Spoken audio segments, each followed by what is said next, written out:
Hello children, today we will discuss the chapter Ranga's Marriage written by Masti Venkatesha Iyengar.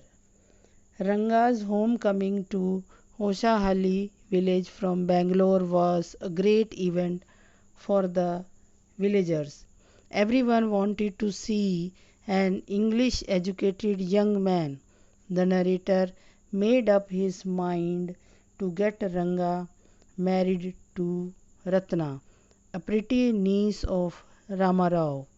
He arranged their meeting and with the help of the village astrologer Shastri facilitated their marriage. The Hoshahalli village. Narrator कहानी का श्यामा होसाहली गांव जो कि उस समय के दक्षिण भारत के मैसूर राज्य में था से संबंध रखता है। वह उस कहानी का वर्णन करता है जो 10 साल पहले घटी थी। उस समय गांव में बहुत से लोग ऐसे नहीं थे जिन्हें अंग्रेजी आती थी, ना ही वे कन्नड़ बोलते समय अंग्रेजी शब्दों का प्रयोग करते थे। रेजगारी यानी चेंज जैसे शब्द भी लोगों में आम प्रचलित नहीं थे। गांव का लेखाकार ही पहला आदमी था, यानी अकाउंटेंट पहला आदमी था जिसने अपने लड़के रंगा को बेंगलोर पढ़ने के लिए भेजने का पर्याप्त साहस था। Ranga's home coming. रंगा की घर वापसी गांव में एक महान घटना थी। लोग उसको देखने दौड़े। भीड़ से आकर्षित होकर नरेटर भी वहां गया। रंगा एक मुस्कान के साथ बाहर आया। वह अभी भी अपनी छाती पर जनेवरा यानी जनेऊ जैसा पवित्र धागे पहने हुए था।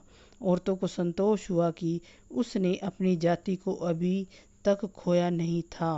रंगा ने श्रद्धापूर्वक नमस्कार किया। लेखक ने उसे आशीर्वाद दिया कि इसकी शादी जल्दी हो जाए। रंगा उसके पैर छूने के लिए नीचे झुक गया। No plan for marriage. Narrator ने रंगा यानी रंगप्पा से पूछा कि वह शादी कब करने जा रहा है। रंगा ने उत्तर दिया कि उसकी निकट भविष्य में शादी करने की कोई योजना नहीं है।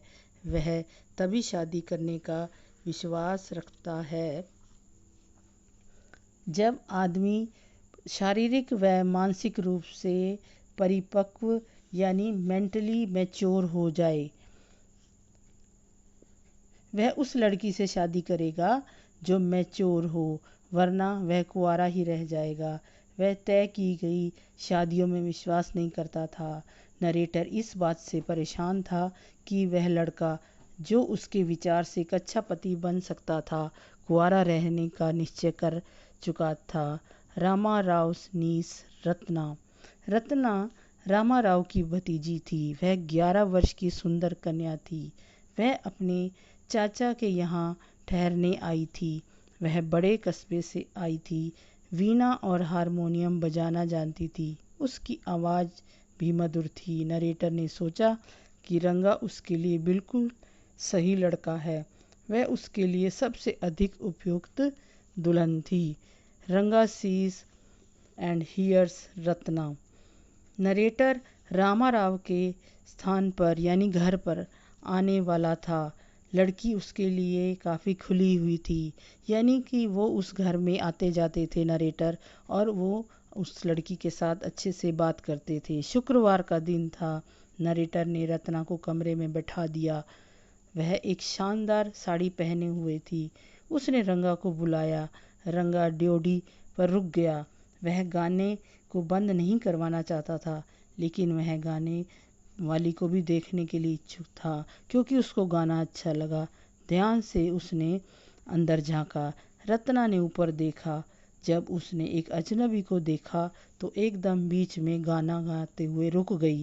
वह अपना सिर नीचा किए थोड़ी दूरी पर खड़ी थी। रंगा ने बार बार उसे देखा। वह शर्म के मारे अंदर दौड़कर चली गई। रंगा ने नरेटर से पूछा कि क्या उसकी शादी हो गई है। नरेटर ने झूठ बोला कि 1 साल पहले इसकी शादी हो गई थी। रंगा का चेहरा मुरझा गया। कुछ देर बाद वह वहाँ से चला गया। Process of choosing the bride.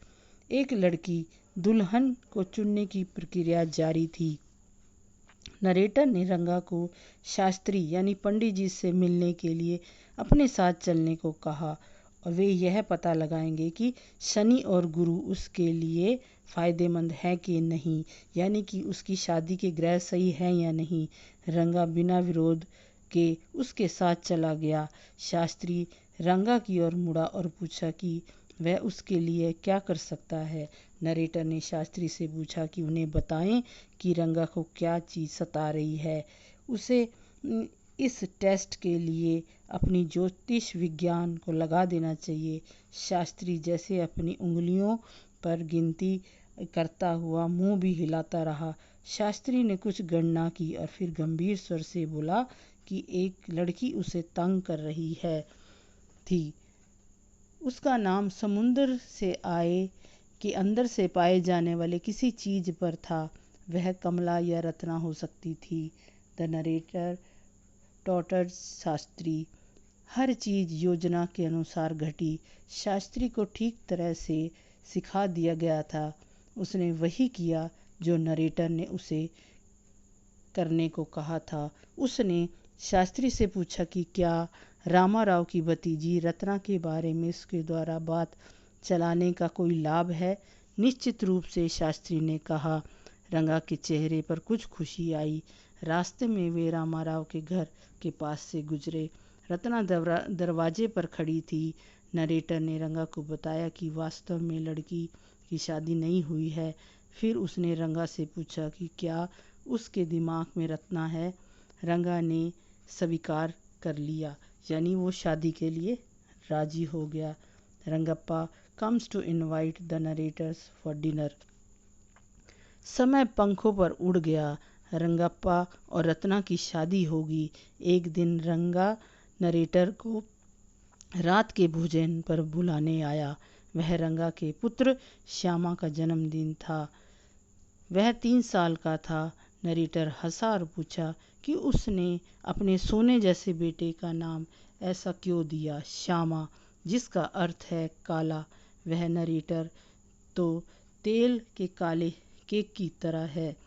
Narrator वहाँ रात्रि भोज के लिए गया। रंगा का बेटा श्यामा दौड़कर उनके पास आया। उसने नरेटर की टांगों के चारों ओर अपनी भुजाएं लिपटा दी। नरेटर ने उसके लिए गालों को चूमा। उसके छोटी सी उंगली में एक सोने की अंगूठी पहना दी। यहीं पर ये चैप्टर एंड हो जाता है। आई होप मेरा ये एक्सप्लेनेशन आपके काम आएगा। Thank you for watching this video.